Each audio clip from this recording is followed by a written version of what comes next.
Welcome back to another episode of Kitbox Collections.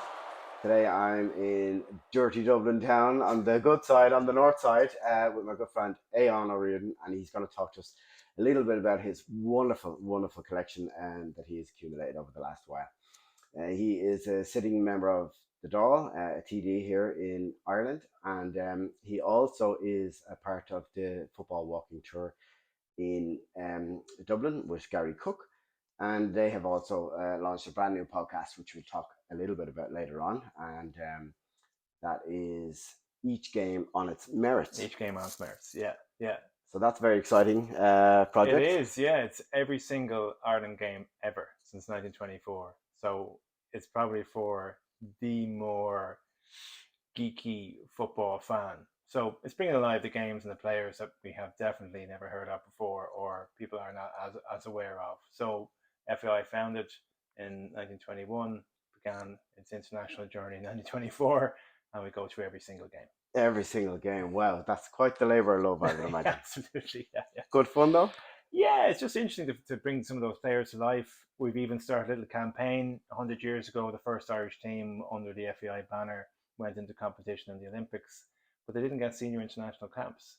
So every other country in that competition got senior international caps. These players didn't. So we're trying 100 years later maybe to rectify that, and it would mean lots of some of the. You're on a crusade. On a crusade. I'm always campaigning about something, so this is a nice little campaign to be. Wow, wow, brilliant. Well, we are going to delve into a tiny little portion of your collection. I know you have quite the sizable collection, and let's delve straight into it and let's see what wonderful pieces that you have. Well, because I run a football walking tour, a lot of people kind of come on the tour, right? Who may have had an involvement in Irish football. And Alan O'Neill is a former Ireland goalkeeper. He actually got called up for the senior squad 8 times, never got on the pitch. But because we were showing jerseys on the tour, he said, "I've got jerseys. I can give you jerseys."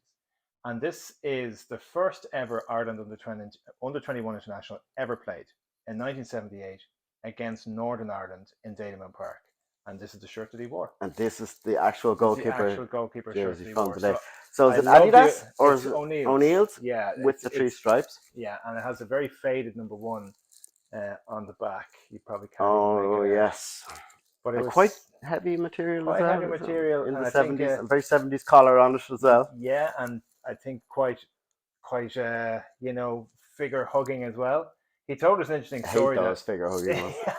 That when he played in Dalymount Park, the only way he knew how much time was left was by looking at the clock on the church. Wow. Yeah, when he played there, yeah. So I just think there's something gorgeous about the color, the collar, the history of it.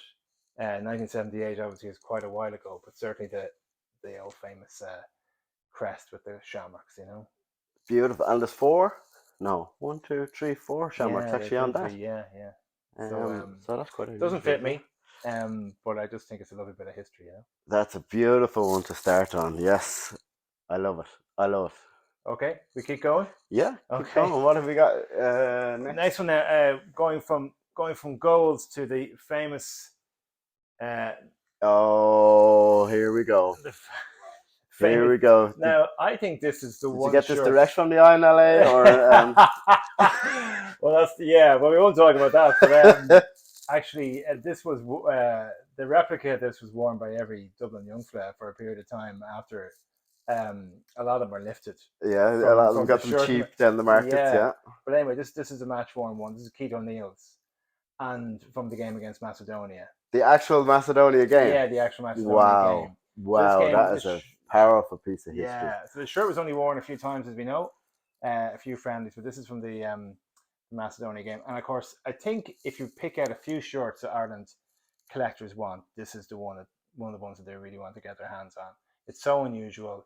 It's iconic because of the disaster of that game, the 3-2 loss to Macedonia. Hated the design at the time, associated with Macedonia. Like, not only was the loss terrible, but Jason McAteer got sent off, and it just felt like a kind of he must have spent the weekend with Cantona before that, did he? Yeah. I watched that back recently. Yeah, it's quite unforgivable. Yeah. So there's just I think it's absolutely hideous, but that's the beauty of this, of being an Ireland fan and being into this sort of genre of shirts. Yeah, Well, I'm quite the opposite now. I am a 90s raver child, and really. I wanted this jersey since I was a child. I did get it a couple of years ago, just the replica one, and I absolutely adore it. I think if I I was to wear adore this it. now at a game, I think I'd turn every head.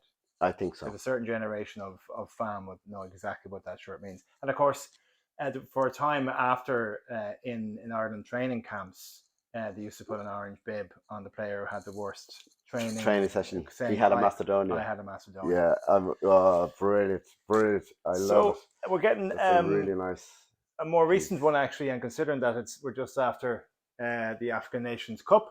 Um, I got to know Pico Lopez through the Professional Football Association of Ireland, and I got chatting to him. And you know, what do you do when you get talking to a footballer? Well, what do we do? Listen, We do if you something different ever from anyone have else. one you wanted, didn't want, so he promised me a shirt, and this was 6 months in the offing, and it finally arrived. And this is one of So this is from the qualifying the campaign. qualifying campaign for Cape Verde Yeah, for this year's AFCON. this year's AFCON. Wow. Yeah. Wow. I've never heard of this. Is this a local brand? It must be. Tempo. It's golden. It's golden numbering. I love It's, the gold it's ring really numbers attractive shirt. and the golden And I think details. the story of him, the fact apparently he got DMs on Twitter in Arabic. He hadn't a clue what they were. The reach out from the Cape Verde Football Association is a lad from Crumlin off playing at the highest level in a brilliant international competition, and they did really well. They did really well this year. Yeah, so having one of those now would be a kind of that's very, very special. Yeah. And he's a lovely guy. The only Irish person ever to play an AFCON? I'd imagine so. I'd imagine so. Yeah. But I mean, he's an underage Irish international as well. But he's a very another one to guy. slip through the net. Yeah, he's a very impressive guy, anti-racism campaigner. He's big on the rights of footballers who play in Ireland as well. So he's a very impressive individual. And getting married soon, I understand. Are you invited? No. I wouldn't go to a Rovers player's wedding anyway. I'm happy enough to get a. That's a really nice shirt to have. Another one that Alan O'Neill. Whoa, okay, gifted. we're going way back in time here now, are we? This is another. Now, goalkeepers are always the most interesting player on a pitch, I think, and their personalities are always very big, and they. Anyway, going back through history. This is like a school jumper. It is. I love the Star Trek feel to this. Yeah, Star Trek. This is Dermot O'Neill. This is O'Neill's as well. Yeah. So Dermot O'Neill's Alan's brother. Okay. So Dermot played for Bows while Alan was playing for Rovers in Dundalk. Okay. And this is a shirt that I dated back to 1981. 1981. The stitch of the one on it is really attractive as well. I have worn this a few times, but it's not easy to wear. Was this Tomas, was it? Or and the crest is the crest is immaculate embroidered and really heavy sort of duty. The whole thing is heavy duty. I can imagine if it got wet, it would really windy, it would weigh you down. The great story about Dermot O'Neill when they played Rangers in '84 in the UEFA Cup game. There was a lot of violence at the game. Rangers fans came down from Belfast. There was a lot of messing, and in behind the goal, the sterling coin had just been introduced into the UK currency. Quite the missile. Yeah. So Dermot said that he earns £13 over the course of the game. Is there pockets in it as well? At that time, he was picking up. But again, it's a classic case of a player, ex-player. I don't think we appreciate our ex-League of Ireland players enough. No. I certainly think we need to mind them and their stories and their artifacts a little bit more. And these are just sitting in a drawer in Alan O'Neill's house. So I'm happy to bring it on the tour. And whenever I take this out, there is a wow factor just to the history of it. It's a special piece, and it's a Bows fan, nice bit of history in it. And sorry, this is the shirt worn in that Rangers game? No, it's not in that Rangers game. No, it would have been 81. That Rangers game was 84. Right. But it's just it's a story I might tell about the player himself. Okay. And his contribution to the game, But the O'Neill's, the circular O'Neill sign is pretty much faded away there. But I imagine it was worn over the course of an entire season. Yeah, it would have been. Yeah. Back then, they wouldn't have had a jersey for each game. No, I mean, more than likely, and you can tell it's been put through the ringer. Yeah, a little bit, which adds a little bit extra character. But I'd say certainly in those days, an international player would get the shirts to keep. but a club player, you threw it back in the bag. Okay, so moving on. What's next in the list? Well, if you're going to pick out, Oh if my if you're gosh, going to pick out controversial. a game that is, I Luckily, this mean, is mostly being watched by Irish viewers. If you're English at the moment, you may want people to say turn off. you can't mix sport and politics, but it's impossible not to mix In sport and highly politics. I mean, integrated. Yeah, there's a reason why there's two teams, international teams on the island. Anyway, England came to town in 1995. I was at the Height of game. you were at the game. This is from the game. This is the shirt that David Platt. David Platt was captain that day. David Platt wore this game Wore in this. Lansdowne Road This is the shirt he wore in on the 1995. yeah. The day Yeah. Combat 18 came to town. So he was captain. Andy Townsend was captain. He swapped this with Andy Townsend. David Platt was reasonably, I wouldn't say a defensive, but he certainly wasn't hugely condemning, I might say, of the fans. He was very sort of, you might say, defensive of maybe the majority of fans, if you like. He didn't want to tarnish the entire English supporters as being all the same. Fair enough. Yeah. But it's quite a big shirt, quite a long shirt, Yeah. and of course they wore red. Unusually, playing against a green shirted team, you'd wonder why they have to wear red, but they did anyway. And This was a friendly. It was a friendly. It was a friendly in the old Lansdowne Road, which was pretty much on its last legs, if you like. Ireland were going through a transition period. They were hoping to qualify for '96 European Championships in England, and this game really called into question England's capability of hosting the tournament. Yes. Ireland go 1-0 up. David Kelly gets the opener, Kelly, yeah. and a little while after that, there was an offside goal ruled out for England. After that, the English fans in the upper tier of the West Stand, I believe, began firing down missiles on the spectators below. Game suspended, game subsequently called off, and it really went down as a very dark day in Irish sporting history. And that's a shirt from that day. Powerful piece to have. I mean, in its own right, an absolutely beautiful shirt. The England crest in little trios all across with the Umbro chevron detail down through it, sublimated into the logo, into the fabric long sleeve. I'm assuming England would take their shirts very seriously because they have a feeling about the iconic nature of yeah, but it's an absolutely beautiful shirt, and what a story. I mean, it's it is a dark day, as you say, in Irish and English football, obviously, but and they're coming back. But we did beat them. The match was called off, right? The match was called off. After how many minutes? Still the first half, was it? Still the first half, yeah. What are your memories of it? Do you remember much? I was there with my father, and we didn't really understand what all the commotion was about until we kind of went home and read it on the news. I know people were going onto the pitch. We thought there was disturbances. We didn't really quite understand the severity of it until we got home and turned on the news, and we realised that they had all been shepherded onto buses and put straight on the ferry and packed off home, and watching the footage of ripping up the benches and throwing them down, and seeing Jack Charlton he was very upset, clipping people around the ear, and seeing the subsequent documentaries. I think that was the day something really died inside for him. He was so distraught at his Englishness and how it affected the relationship maybe that he had with Ireland, and he had more than anyone broached that divide, and it somewhat was probably damaged that day. Yeah, so, I think so. I think it broke his heart. Happier times though. So my first ever game. My first ever game. Your first ever game. Now I think if you're going to show your age now. This is 1985. Seven. So I think of all the shirts that Ireland fans of my generation, this is Max Liam Brady to me. This is the first Adidas shirt. So previous to that, it was O'Neill's that would have manufactured the Ireland shirt, and then Adidas come along in '86. Wow. For the '88 European Championship qualifiers, and such a simple but beautiful green shirt. It's The crest. the shine. It's the first time we probably had a shine. Yeah. The Adidas taping is stitched on and Yeah, there were really, previously really would have been neat. kind of Is this pinstripes going on. blood still I don't on? know. I don't Niall ask. Quinn's It blood? is Niall Is it? Quinn's. Yeah, he Niall was a Quinn's substitute shirt. that day.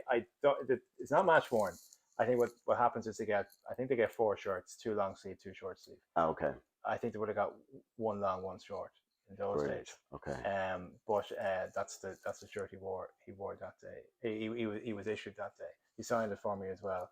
But that's from the Brazil game, beating Brazil 1-0 Wow. in 1987. That was the first game that you attended. First game I was ever at, yeah. And I went with my dad. And looking back, similar to what you said about the England game, like the attendance was actually quite small. There's only about 16,000 people at it. So it was on a Saturday. I've heard stories about the Brazilian team staying in a hotel where a wedding was on. They were invited into the wedding and they were given a free bar. And so they were feeling a bit ropey. It's one of the only ways you can beat the Brazilians. Yeah. Brady scored that day. I didn't know how you celebrated at the match because it's my first ever game. I remember just darkness in front of me because everybody just jumped up. But for me to go home as a little Irish kid in the 80s when everything was going wrong in Ireland, high unemployment, high immigration, troubles in Northern Ireland, and we just beat Brazil 1-0. We were the unofficial champions of the world. And Brazil just they played in the World Cup the previous year, and Mexico '86 for me was magical. Okay. And all those great players: Zico, Socrates, Jorginho. Wow. Junior, and I just thought they were iconic, and the beautiful yellow shirts and blue shorts. Oh, to see it in the flesh, I'd say, yeah, your hair stand up in the back of your neck even thinking about it. We beat them 1-0. Anyway, that's a lovely one. And of course, really evocative of your childhood memories. Are really special as well. Yeah. Okay, so what have we got next? Now, this is the first shirt I would have had as a replica as a 1988. Child. And this is the shirt that Kevin Moran wore against the USSR in the European Championships in 1988. It's signed by the player that he... This is Kevin Moran's shirt from the game against... From the game. The Soviet Union or USSR. What were they called in 1988? USSR. His actual shirt? His actual shirt, yeah. From that game? No way. So, my! This is special for me because I know the England game. I think it's special for pretty much most people in the country, but go on, I remember, I suppose, for my birthday that year, I got this shirt. And there was something about an Ireland team having something so fashionable with the air holes here. This was very, very innovative at the time. Right. Yeah. And anyway, having beaten England in the first game in '88, and then I remember watching it by myself, the second game, and I think we were... I don't know. In my head, I was like, look, this is a good team, but maybe we've had our tournament. Maybe we've done as much as we can hope to. And for Ronnie Whelan to score the goal he scored, it really challenged my sense of Irishness because I thought, again, going back to the economic and political situation on the island at the time, we were a failure. And every other country got to go to the World Cups and these big football stages. And the GEA was very important in Ireland and all the rest of it. And that you just wouldn't have expected an Irish lad from Finglas to score a goal like that on that stage against a team like that. And we did. And it blew my little mind. And I remember calling my dad in, and I remember his face looking at the screen as if this can't be happening. This isn't what an Irish football team is supposed to do. So anyway, unfortunately, we didn't win the game. No, although we probably deserved to. Maybe we did deserve. We were the better team. I mean, John Orge, we played him off the pitch really. But I love the pencil type numbering. Yeah, that's the shirt the best type of Adidas numbering really there is. And this is immaculate. Well, I suppose it's only worn once. If I was going to say it's in immaculate condition for its age, and you still have that shine off it. But streets ahead of the '87 jersey for me. Anyway. You think really? I just think it's. I guess maybe it's my first memory of a major tournament. So I actually went out and with my pocket money and bought this jersey myself, and I don't have it anymore. If there is anyone out there. It's the last shirt you could get as a fan without an advertisement on it. And I think that's right. Actually, it used to irritate me that you could only from then on. There was always a sponsor across the front, and that annoyed me as a fan because the players never played with an advertisement on their shirts. Yeah. And look, I think that's something that fans appreciate when you Well, get it's the in chance the to. news today about Revolut, so that could be the new Irish sponsor on our replica jerseys soon. This is iconic from the World Cup. This is David Kelly's Uh, World Cup shirt. So one of them. So I love David Kelly's actual shirt actual from from 1990, 1990. and it's So white, so it was mm, against. well, we played 3 times in white against Egypt, against the Dutch, and of course against the Italians. So because it wasn't worn in the game, it's hard to identify what game it came from. I think they may have been given quite a few shirts, and they, here's a bunch of green ones, here's a bunch of white ones. Oh, so they So were issued maybe a batch, yeah, and I so can so I can't really identify the shirt, but it is from the World Cup. From the cresting, the embroidered crest. the embroidered crest different from the felt one on the replica as well. Yeah, so Yeah, the detail in that is they didn't wear the shirt phenomenal. again. They used it for the qualifying campaign for the '92 European Championships, but they never wore white again. But if you remember back to that World Cup, I think it's the white shirt you remember. Yeah, That great night against the Dutch, mm, the great game against the the Italians. Italians. Yeah, the Egypt game's kind Either of game, yeah. fuzzy in my main. And again, the classic Adidas Numbering. trefoil numbering. There is a name on that. I don't know what it is. And the replica shirt that was released a couple of years ago by Was very Umbro similar. was Yeah, was yeah, it very was similar. a Like kind of an model, homage an to this, if you homage like, yeah. to it. But I just there's something plain and beautiful. And I remember it came out as a child, not being completely sure as to why these boomerangs were in the shirt pattern. But Yeah, it still but goes down as the it's favorite. really what bounces it for me. I Really, think those little chevrons are they or diamonds or yeah, but boomerangs. I see boomerangs now. To just say it. Actually, I'd never looked at it like that before. yeah. And oh yeah, It's the simplicity of it, isn't it? it is, and yeah, it's the memories I suppose that it Mm. evokes as well because I grew up as a child, Mm. maybe just slightly after that, thinking, oh, we qualify for every I know. European and World Cup, and trying to talk to my children now about that, they're like, what? Ireland We used to actually get to the World Cup? we brought so many strikers to that tournament that didn't get on the pitch. So David Kelly is one. Bernie Slavin didn't get on the pitch. John Byrne didn't get on the pitch. Frank Stapleton didn't get on the pitch. So there's quite a few strikers that we brought to that tournament that never played. No way. Even got a minute, but David Kelly was one of them anyway. He got rid of a lot of his shirts from his career. That So is a two more. lovely, lovely one to have. I invested in this over the summer because I felt I just couldn't let it go. Oh, Castore, but the player spec one, so it's not. It's a World Cup shirt, Oh wow! complete with it's Abby Larkin From from the World Cup do you know which game? yeah, it's there It's on it. from versus Canada here in the actual World Cup. A World Cup Correct, yeah. shirt. This was worn at a World Cup Yeah. on the turf. As far as I know, yeah. Well, Wow. I know Gary Rogers works with her. He was given the shirt as a fundraiser. I broke the piggy bank to make an offer on it. You have to buy these things, Yeah, of course. You're preaching to the converted here now. and that's it. And Abby, I know her since she played for Shells. I remember her coming off the bench as a 16-year-old, going, she has something. It was just the way she came off the bench actually, and the other players would look for her with the ball. She kind of changed the whole momentum of the game. I go to a lot of Shells women's games, and look, she's from Ringsend. The fact she's called Larkin, there's some kind of nice kind of Dublin, Any relations to Big Jim no, or no. But no? on our tour, we when we get down to Ringsend, we always say that we have a story from Jim Larkin to Abby Larkin. Because Yes. Jim Larkin organised a protest at a Shells Bows game in Ringsend in 1913 Oh, at the time of the go lockout. And Abby, there's about 38 senior soccer internationals from Ringsend alone.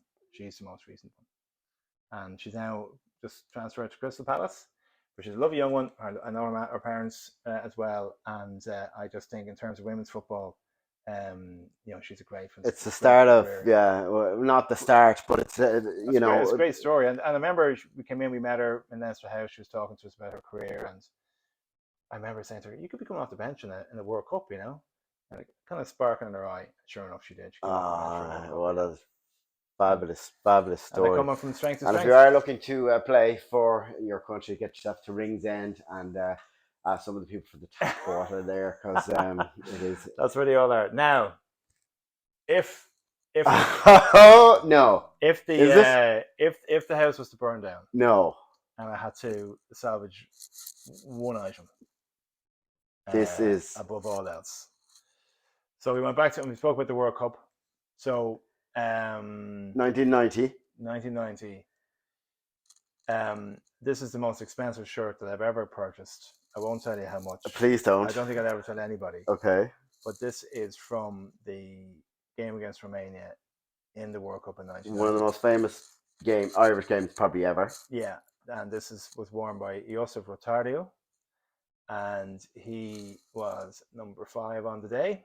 Oh, look at that. And it's just post-revolution in Romania, of course. So they were no crest on. Do no we know crest, why there's no crest? I don't or know. Is I that think anything to do with it? Possibly they were situation? still trying to get their heads around what crests they were used. You may remember the Romanian flags used to have a hole cut out in the center of the flag. Because there was like a coat of arms or a coat something. of arms that was sort of being rejected by the Romanian people. So they used to fly these Romanian flags with a circle cut out in the center of it. This is at the height of that. So there's no symbols apart from because 1989, I suppose, the revolution. So this is a matter of months afterwards. Georgie Hadji, you remember him wearing this shirt, and that was a serious Romanian side. It was a serious Romanian side, and they had performed very well up until that point, and were, I'd say, expected to beat Ireland. And Georgie Hadji was on fire that day. How we kept him at bay is a miracle. We had our own chances. He did maybe get a kick or two. Did he? Yeah. I certainly John Aldridge knew he was getting substituted. He was injured, knew he was getting substituted, and lashed out of them. Got booked, we didn't care. He was going off anyway. And that's the shirt he wore when he scored the third penalty against Ireland.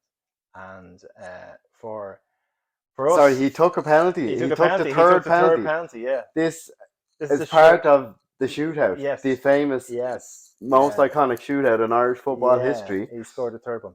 Wow.